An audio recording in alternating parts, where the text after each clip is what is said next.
love the word vibrant. Do you ever see those memes where you like your own story? It's like me watching my own story, with the smiley. That is actually me. Third year I went off and worked on cruise ships. Oh, cool. Really, I know, that's what I'm saying. I've had a lot of careers, I do apologise. But yeah, wasn't good enough to be a singer, wasn't good enough to be a dancer, wasn't a very good PT. I like food too much. I mean, Taylor Swift, like, okay. Maybe get a wedding invite. Hello and welcome to First Things First. I am Phoebe and today I am joined with the wonderful Lydia Rodford, who is one of the most vibrant voices at Capital FM.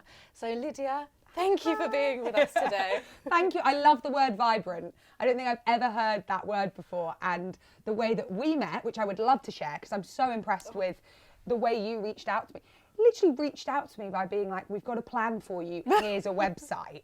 And then I just read the most incredible bio on my set. I was just like, this is so lovely. So yeah, thank you for all the lovely words that you have used and are using to describe me. No, of course. I mean, so at First Class Global, which is the company we reached out to you through, we're very big believers in digital presence. And we kind of go through our favourite public figures and see who does and doesn't have websites. And we found you and we were like, she needs one. So lydiarodford.co.uk, go check it out. I had nothing to do with it, whatsoever, full credit. Yeah, no, thank you, you're so right. And I had thought about building a website for a very long time. It was one of those things I just was never going to get round to. So when you were like, we've got a surprise, here's a website, it's like, oh my God, yeah, incredible. So thank you so much for that. No, of course. No, well, thank you for accepting it, I guess. Okay, cool. So thank you for joining us here today. I guess I want to start with a little bit about your childhood, where you grew up, how you were at school, and what sort of led you to where you are now. Yeah, so I actually grew up predominantly in Manchester. I was born in London, but I did predominantly spend most of my childhood in Manchester. Was very loud, was very difficult, was very, very out there. I made so many mistakes, I did so many crazy things. I've always probably been very, very, very loud and outgoing from quite a young age. So I think that would probably sum up my childhood, but loved living in Manchester. Is that what led you to DJ, or I guess radio presenting? That sort of loud part of your personality is you're like a gift now, essentially. Yeah, I think you've worded that really, really lovely. It was definitely something, I think, as I went into my teenage years and then early 20s, I say I'm like that, like I'm old, I'm 26, but it definitely, from a personal perspective, I probably always have felt like I'm too much, because I probably am. So it's really nice to now be in a career where often a lot of the notes are, just be you, because I often have to, literally one coffee a day and absolute max. Otherwise, literally will rock in a corner. So pathetic. But yeah, it's really nice to have a job now where my energy is kind of almost a bit of a superpower. That's what it feels like, which is really, I feel really lucky to have that. Well, I mean, you're going to need coffee because you're radio presenting. It's early morning, right? Yes. So you started, I'm right in thinking, with the 1 a.m. to 4 a.m. slot? Yes. And your new show is now 5 till 9 at the weekend. 5 to 9 at the weekend. Yeah. So a bit nicer. A little bit nice. I found late night, again, this is a testament, I find late nights really hard. I'm actually quite boring. I don't do that much with my life. If I had the choice, I would be in bed by 6 o'clock most nights. I know that's so bad, but I would get up really early. So I found the overnight show, staying up, different. And then I did early breakfast for a while, and that was really fun. I got up at 2 o'clock. I covered that over the summer, and now my weekend show I absolutely adore. That's 3:45 in the morning, so that's just a super early start for me. I think that one's so chilled, and then done with work by 9 a.m. It's amazing. I really love that show. Really love that show. Do you find that your audiences are very different if you've got the early risers? Do you have a lot of them still call into the show, or not so much? No, I find that they're quite engaged. I think with Capital, for me, my show, I try and build shows around music first, because music is just everything. That's probably something to mention in my childhood. I think this took a really long time to for me to identify it, but I couldn't function without music. When I've had corporate jobs over the years, I remember one job, someone being like, will you turn your, my music was so loud, everyone could hear it through my headphones. Oh, no. And I have to have really, really loud music in my ears. So the show is always very, very music focused first. And then community, I just love I really love people, probably. Like, I know a lot of people wouldn't say it. I genuinely love people. I just find them fascinating. So kind of a bridge of that in the middle. And I find that yeah, they're quite engaged, like connection's great. It's really cool. It's really good fun. And so is that what got you into radio? Was more music or was more people? Or a bit both? Well, it's probably, the story's a little bit here, there and everywhere, probably. So I left school at 16 because I'm really dyslexic, like really, really severely dyslexic. I mean, you guys follow me on socials. Like, I will spend hours crafting, like, what I think is, do you ever see those memes where you like your own story? It's like me watching my own story, with the smiley, that is actually me. But it times out after 24 hours and you're like, what do I do with myself? Yeah, no. So I literally will upload something and I'll have watched it 15 times, right? And then maybe the 16th time I'll go, oh my God, I've spelled something wrong. I'll be like, oh my God. So I'm really, really, really dyslexic. Have like a system at work, which is really cool, which means that I can see things a little bit easier. So I left school at 16. Passing any GCSEs was a struggle. And I felt I was really lucky with the education that I had as well. I was so privileged and so lucky to have that. Left school at 16, went to a performing arts school, had done a little bit of dance, but not very much at all. It was a really new performing arts school at the time called Wilkes Academy, which is now I mean, I never would have gotten there now, put it that way. And that was really, really cool. And then I spent 3 years there. And then in the third year, I went off and worked on cruise ships. oh, Which cool. was really, I know, this is what I'm saying. I've had a lot of careers. I do apologise. But That's nice as well. Really to come out cool. of school and go straight on a cruise. Really cool, really cool. And there I was, like hosting, engaging, all the rest. And that was really good fun. And that was probably where my love and desire for presenting really came from. Like, I loved that live audience, that live interaction. I remember someone giving me a £20 tip at the end of their week's cruise because they were like, you've totally made my daughter's week. And I just remember feeling like, oh my God, this is just so lovely. This is such a really, really nice moment. And feeling really like grateful for that. Then I came home and then I just got a bit lost, really.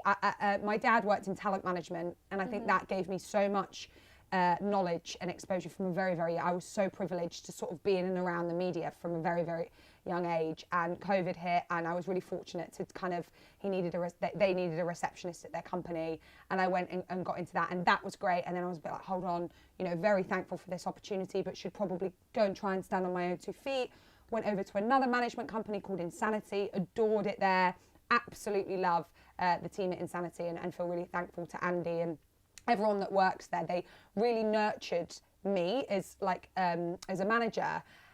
And I'd had so many careers in between then, by the way. I was a personal trainer. Like, I just did. Oh my gosh. Because I couldn't do anything else. Yeah. That was the truth. Well, we were talking about this earlier, where I feel like we've actually had quite similar career paths, where I was a kids entertainer, then I worked in private equity, receptionionist, and then obviously I've gone into marketing. So it's funny how, it goes so many different routes when you're a creative. 100%. And I think you've summed that up like so perfectly. And also I do think that it's hard to have lots of different, it's not always easy. And I felt lucky that I was able to try and explore lots of different things. And I was a bit like, you kind of get one life and you spend most of your time working. So I'd really like to find something that I loved.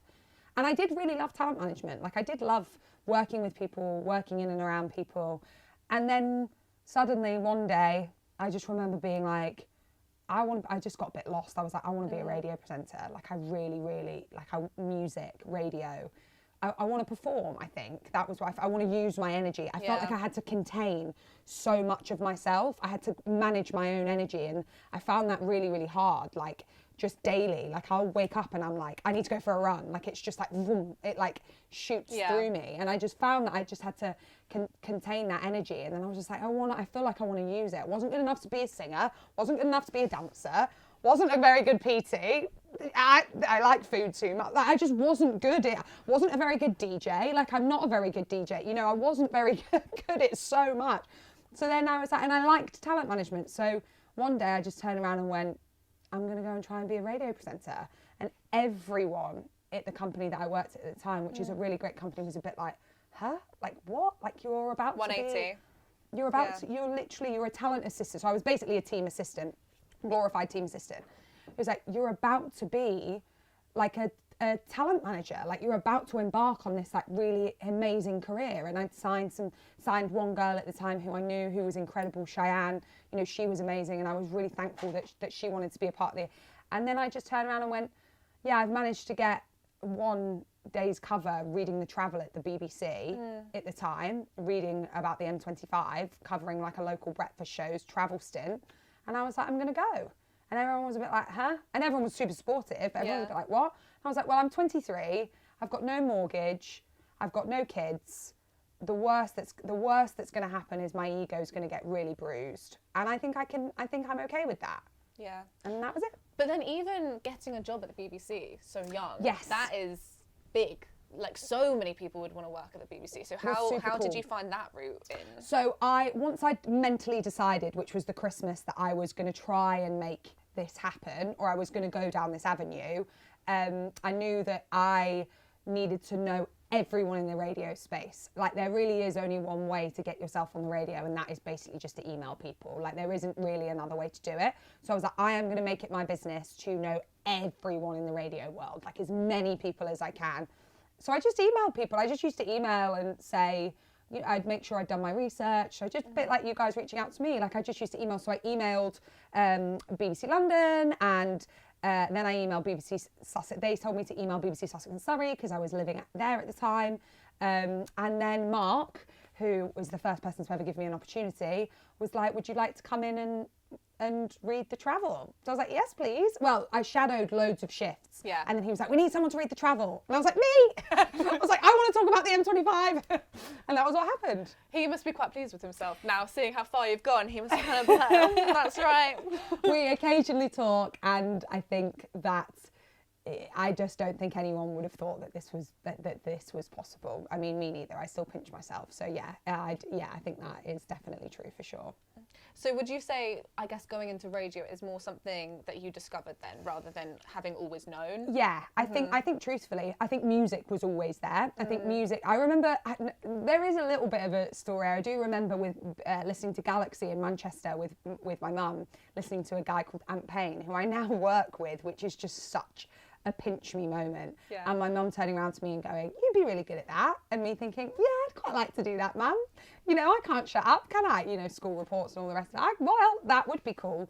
So it was definitely there. I just think I'd got so lost over the years with, oh, I'll be a dancer. I just wasn't very good at anything. Like, I really wasn't. I still now, I'm not very, I like people. People is my thing, really. People and music. And then I guess you combine the two together and you get radio. And the art of radio is just so personal and so beautiful. So I think that probably is an interesting way of telling you the journey of how it all happened. Yeah. Do you know, I've never heard anyone describe it as like a personal, beautiful thing with radio. Because, I mean, I guess for the general public, radio, they just go in their car, whatever it is, they just pop it on, pop it off, whatever it might be. So, I mean, yeah, how do you build those sort of connections with your audience? Because when you're a performer and you've got an audience in front of you, it's fairly easy to a degree because you can bounce off each other. But if it's, you know, the medium of radio, so it is a really interesting thing because you sort of get, and I'm not going to describe this right because I do, there'll be people that are better at describing this, but you get active listeners, you get passive listeners. So my other half's a lorry driver, so he will turn on the radio for companionship. He's on his own driving all day. He will turn on the radio because he wants to feel as though me and you are having a conversation, or you and him are having a conversation. Say you were the host, you and him are having a direct conversation, like he's got company and will actually listen. And then there's other types of radio where you will put it on and it's in the background. And have you ever done that thing where you put the radio on and then maybe a presenter starts speaking and you're writing an email and you're like, oh my God, I can't concentrate. Yeah? So you sort of get that kind of side of it. And the real kind of beauty of radio is that a lot of people do look for that companionship. And for me, when I'm speaking to someone, I am just having a conversation, me and you, even though it doesn't necessarily broadcast like that. I am talking to that one person, and I just think the medium of radio, there isn't a personal form like it. You know, TV isn't like it. Musical theatre, performing on a stage isn't like it. The medium of radio is me and you having a conversation, and it is so beautiful. Like when you get that relationship right, like when you get that relationship perfect, and you know, the relationship that you build with the listener, the broadcaster, like it is just, it's chef's kiss. For me, it's just like, it makes me feel so much. It's just chef's kiss. Music, people, bringing that all together for me. That's why I say I feel so thankful to do this job, because I'm like, I really do feel thankful to be in this space as a creative, because it's just chef's kiss. Yeah, yeah. I mean, do you see yourself in radio long term? Well, obviously with radio you get to meet lots of people, you get to, you know, interview, I assume, like a lot of different artists and stuff. So what sort of other opportunities come with radio outside of the studio? Great question. Radio is forever like my baby. Like I will never, like, I know I've had a million careers, like I will never, radio is like, yeah, I don't know. It just means so much to me. So I don't think I would ever want to pivot from that. I think you get so many opportunities. It depends what you want to do. The world's your oyster. That's what I think. I think it's so hard as a creative to kind of, what's next and all the rest of it. And you can, whatever you want it to be. I am really at the moment kind of channeling music and interviewing people. That's like really, really where my heart and passion is right now. But let's take Kemi, like who's on Capital mid-morning. She's doing I'm a Celebrity Unpacked at the moment. So she's in Australia living her best life. That's incredible. Amy Vivian, she's just had a baby. Charlotte Welby, she's just had a baby. She's just launched an ITV show. Like there's whatever you want it to be, you sort of can outside of it. I guess radio can be one stream. It can be everything, or it can be one part of you as a creative. But I think personally for me right now, it's everything. Yeah.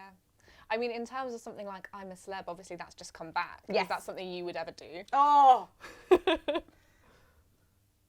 I don't know. I couldn't answer that question. You can't see yourself in the jungle eating a tarantula. Oh my gosh. Would I do I'm a Celebrity? Nah. Yes. I probably yes. I'm sure I probably would. I'm sure I'd get a grip. It's just that would be like so. I love the intimate medium of like one-on-one, and I feel really comfortable there. So if that opportunity came my way, I am sure I would be like, get a grip, you'll be fine, kind of crack on with it type thing. Yeah, it would just be like a big space to be into, but I guess that would be really cool. Yeah, and I mean, in terms of sort of your history, am I right in thinking you worked at a talent agency that worked with Ant and Dec? Because obviously they're... Yeah, so YMU, I was there for a really short space of time. That's the one that my dad ran. So that was really cool. He turned that from like a football agency into like a talent management agency. So yeah, that he was there. They had clients like Amanda Holden and all the rest of it. It's evolved. Now he's gone. But yeah, and that's what I say, that exposure to kind of be around that and just consume it from quite a young age. I feel really privileged to have had that knowledge, which is why I always try and, as much as I possibly can, share any of that knowledge. And the way you get yourself on the radio is by emailing the station boss. That's it. That is how you get yourself on the radio. And I feel really passionate about making sure everyone knows this is how you do this and that's how you do that. I actually don't know that much about a lot of other spaces. Like I wouldn't necessarily know, I now have an agent, I wouldn't necessarily know how to get TV show commissioned or anything like that. But I know that with radio, you just email and that's how you do it. Yeah. Yeah, because radio does kind of seem like a very close-knit group, right? Because there's only a certain number of presenters. Yes. But then, did you ever consider going like down the producing route or the writing route or anything else? Or was it always presenting that you wanted to do? So there is one probably layer back to the BBC story of Mark calling me and going, the evening producer is going to leave and we'd really like you to take his job. He went to I can't remember where he came from, X Factor, I think. I can't remember where he went. And I was like, no, thank you. And he was like, said no? No, I said no. Stop! I said no. I said no, and it was probably one of the only moments in my life, by the way, I've ever said no to anything. I'm a bit silly like that. Like I probably say yes to a bit too much and stuff, which is amazing for experience and very thankful for those opportunities. But I said no because I'd just left Insanity and I'd managed to find a part-time job through a couple of connections, and that was kind of stabilising enough to keep me afloat and meant that I could pay rent and stuff like that. I left home super, super young. And you know, could stabilise me and all the rest of it. And he called me and he said, yeah, the evening show producer is leaving. we would love for you to take it on. Obviously, you know, you've shadowed lots of shifts, you'd read the travel, and I just said, Mark, I really want to be a presenter. And I said, and I know that this is wrong, and I know that I just don't think I'm a very good producer. And that was also it. I can't spell. I'm like, my brain moves like I was like, I don't want to do the other person injustice. I don't want to be sitting there thinking, oh, I can't wait for my opportunity. Like, that's not fair. I had done that before. So I think I was just very like, I'm on this path of trying to be a presenter. And if it doesn't work after a couple of years, then I'm okay with that. At least I tried. So I just felt very in that. But yeah, I did say no to that job. I mean, how do you feel when you said no? Because that's quite scary when you're given an opportunity like that. I mean, it's brave, and it's obviously the right decision because you've landed where you are now. But I think a lot of people would lack the confidence to turn down opportunities like that. And I think it's hard because I don't know if I always would have made that decision. But at that point, I was so headstrong on, I have walked away from things that meant, like, Insanity meant so much to me. I loved being there. They were a brilliant company to work for, and I felt so thankful to have built the relationship with them the way and how it did. And I walked away from a brilliant job, so I knew that the only job that I really was like tunnel vision for was that presenting job. And I was just like, it's all I've got to lose is my ego. And yeah, it was a scary decision. It wasn't an easy decision. And looking back, it was the right decision at the time, but it might have not have been, if that makes any sense whatsoever. I think I just got lucky with, then after that, a presenter went sick and he called me and he said, can you remember that? Weeks went by the way, went by, where I was like, oh my gosh, I've shot myself, like, I'm never going to get a job. Like, I should have said yes to that. And he called me and he said, can you just send me that demo? You send me that demo one more time. And I sent him the demo and he said, okay, would you like to cover the late night show? I'm like, yes, wow. Come on. So yeah, I was patient and I just made the right decision. But I think I just was just so grounded and was just like, I have to try this for me, like just right this second for me. I can't produce. I would have been a terrible producer. Terrible producer. Do you have one producer that is sort of your producer now, or is it more of a team? I am building a relationship as we speak with a creative who personally and professionally really aligns, and I feel really thankful. His name's Joe. He's just launched his own business, and I feel really thankful to be building a relationship with him because I feel as though I really trust his judgment. So creatively, we'll often pick up the phone. We've got 2 projects actually one of them will be launching very quickly, and one of them. Is this an exclusive? This is an exclusive. We've got the exclusive. I'm not sure how many people care, but we have been working really hard, and Joe has done it incredibly. And I think when you find someone creatively that you really align with, trust is a massive thing for me.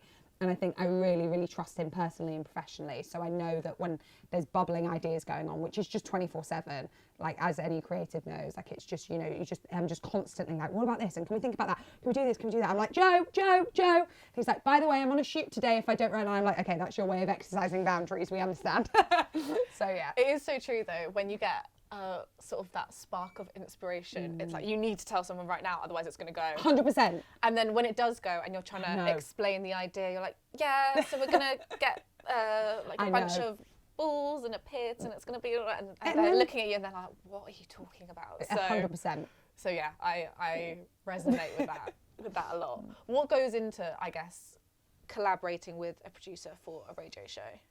For a radio show, a producer, well, as in their role or what they do in the studio? I guess what you rely on them for, like the relationship between and how it kind of helps streamline a show. Because I think to a lot of the general public, they listen to radio and it just is so seamless that you forget there's a team behind it. You think it is just the presenter talking to you.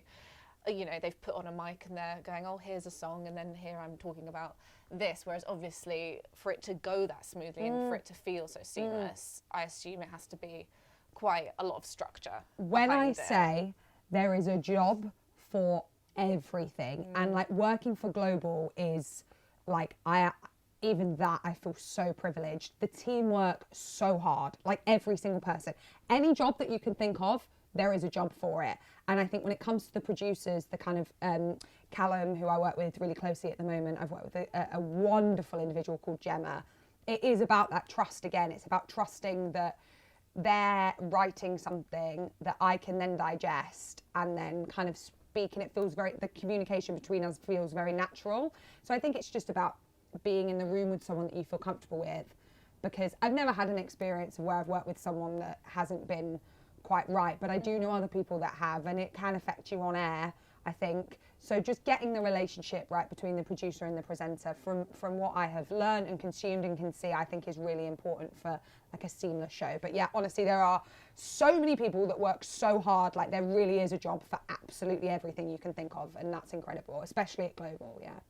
So I guess in terms of the other side of radio, which is the music, how much of a say do you get in that, and how much is it sort of, these are the songs that we're going to be playing? Obviously, this is the top 10. Yeah. And pop versus different genres for your listeners, because they're going to be more interested in certain genres. I know I'd always listen to the radio a lot when I was driving around the UK at my old job when I was a kids entertainer. So I'd always have the radio on, and it would get to the end of the evening, and sometimes it would be like a more chill down show and sort of that thing. So how do you, I guess, pick out those playlists versus what you have to play? Yeah, so huge shout out to our head of music, a guy called Chris Chilvers, who is just incredible.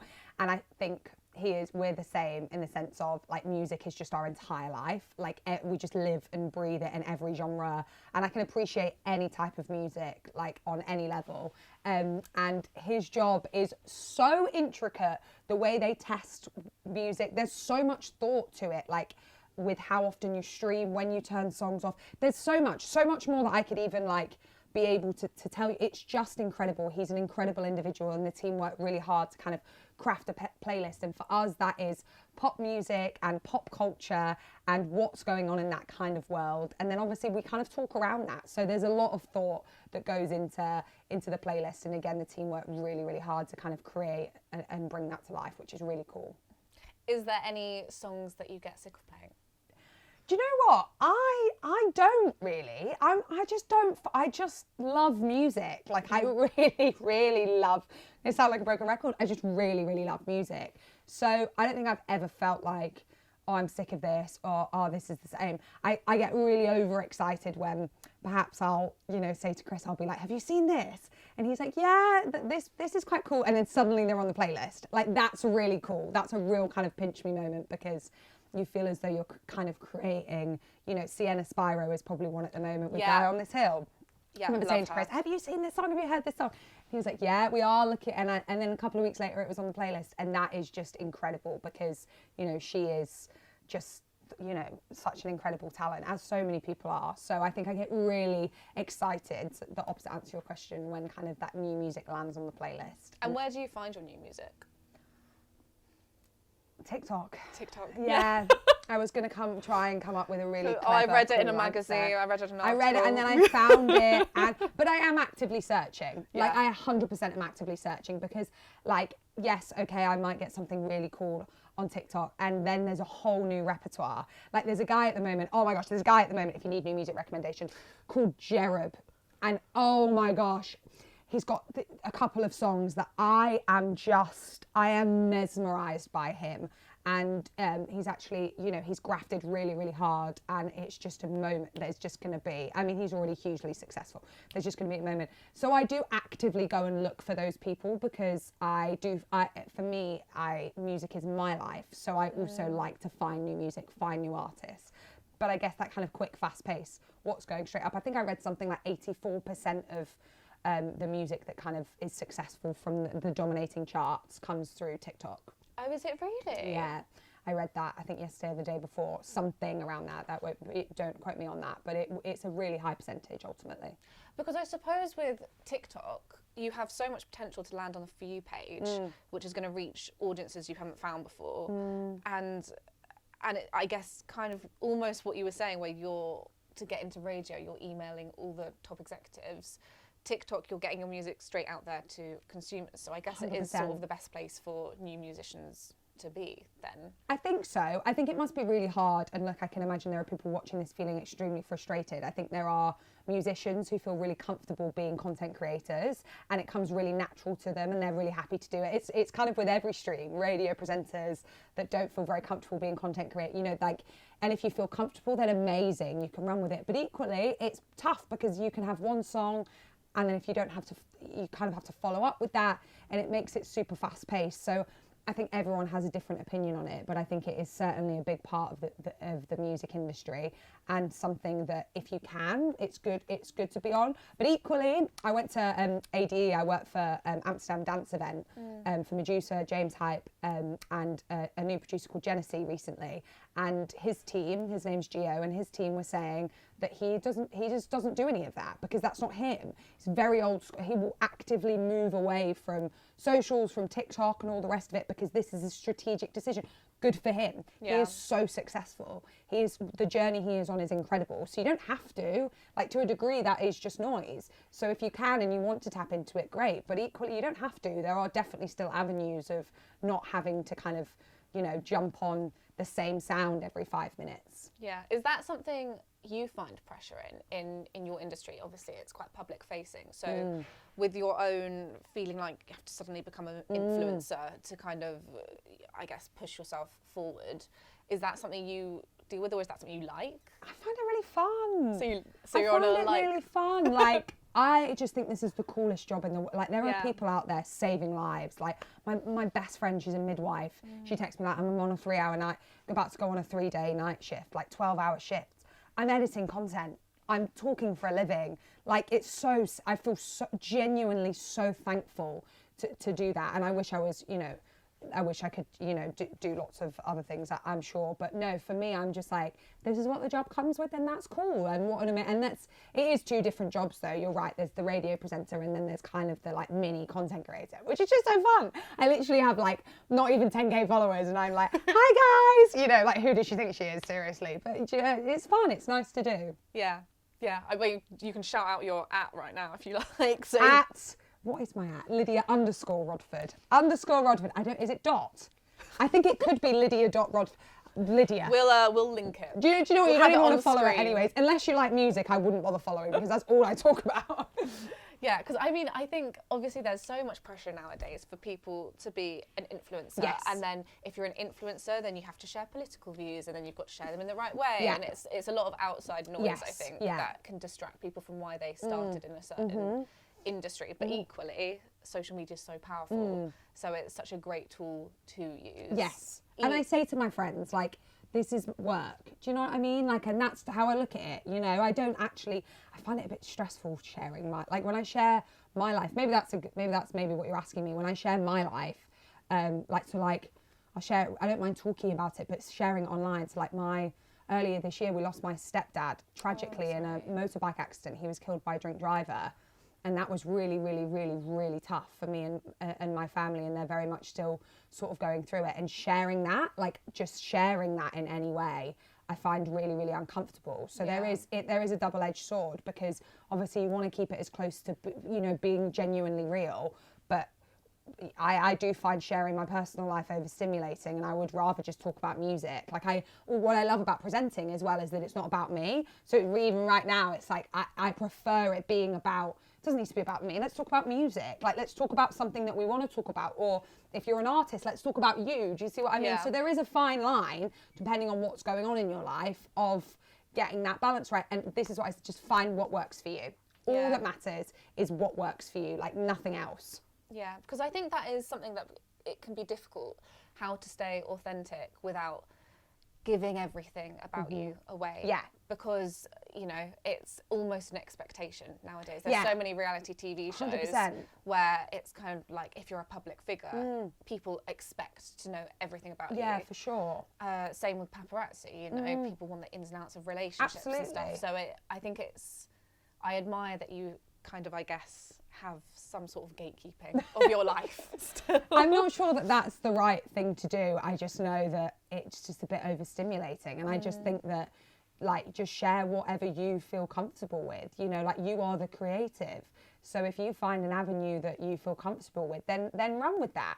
And you know, I'm sure you kind of go through phases. I just don't think there's any right answer, and I think everyone's opinion is right, if that makes sense. Like everyone has an opinion on it, and I think everyone's opinion is probably right. Yeah.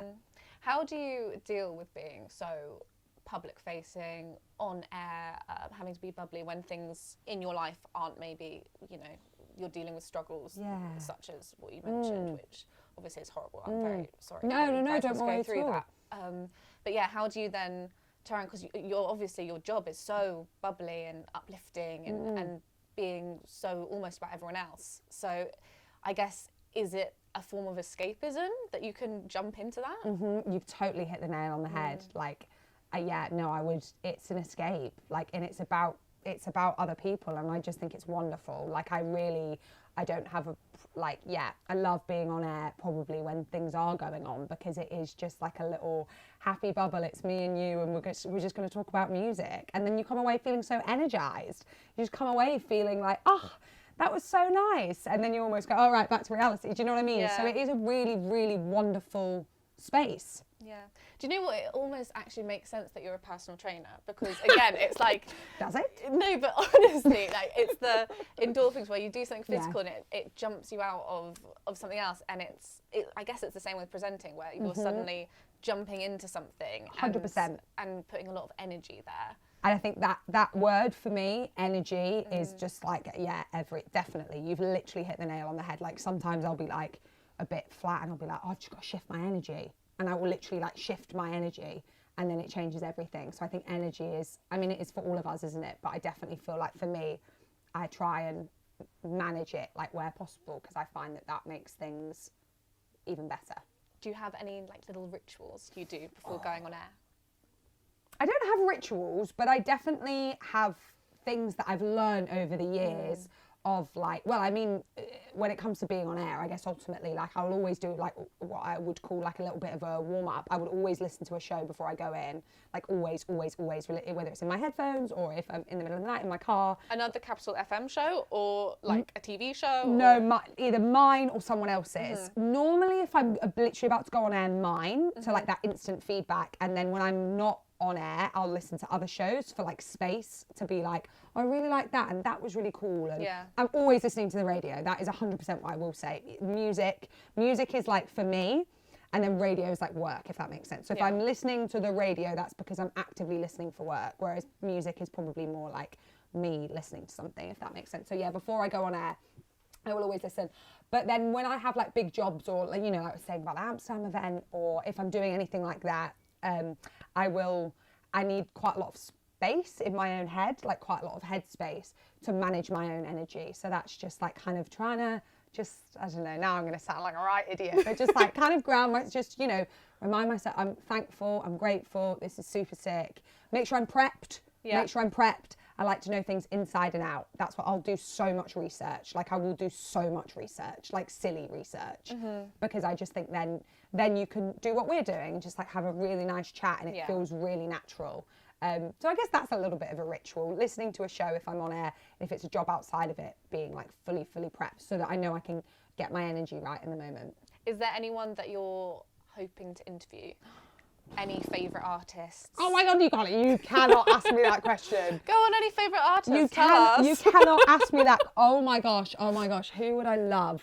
Well, we were talking a little bit about I'm a Celeb, so I just think H is just... Oh, he's hilarious. Well, he's just in his own... Right now, he's just very much in his own lane. Who knows what happens? None of us know him, so who knows what's next. But I just think that's super cool. I mean, Taylor Swift, like the... Maybe get a wedding invite. Oh yeah, imagine. God. Every time I see an interview with her recently, she's inviting someone else to the wedding. I wonder what this wedding's going to be like. I mean, it's obviously going to be expensive, isn't it? But I do feel a little bit like, can we all be there? She should live stream it. That's what she should do.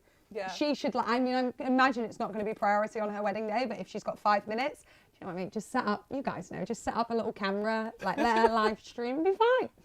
Do you know what? She announced her engagement, and I'm already going to 4 weddings this year. I've got a lot of weddings coming up, and I was almost more excited. When she announced the wedding. I feel like it's an investment. Everyone's so invested, and that's what whether you can connect to her music or not, she's literally the Madonna of our generation, and the way that she just creates, and the fans, and I just think, wow, like what a creative just to like idolize and look up to. And she's just, the way she navigates her career, I just think it's fascinating. So yeah, probably someone like her, I'd be like, pinch me. Beyonce.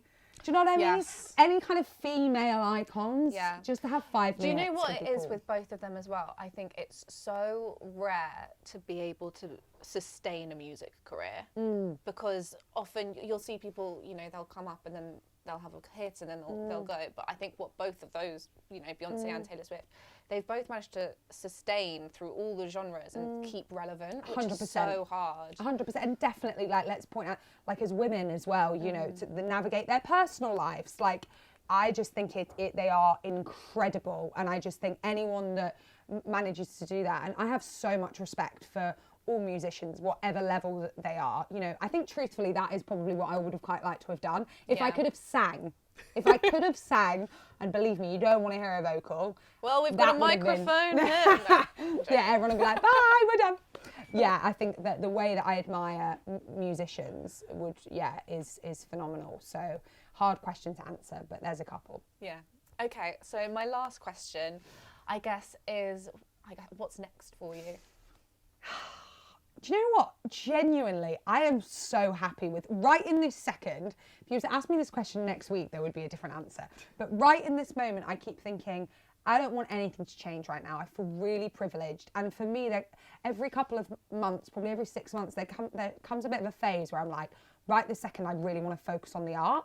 Like, I think when you're really in it, and musicians and presenters and anyone who's a creative, yourself, you have phases of growth and then phases of noise.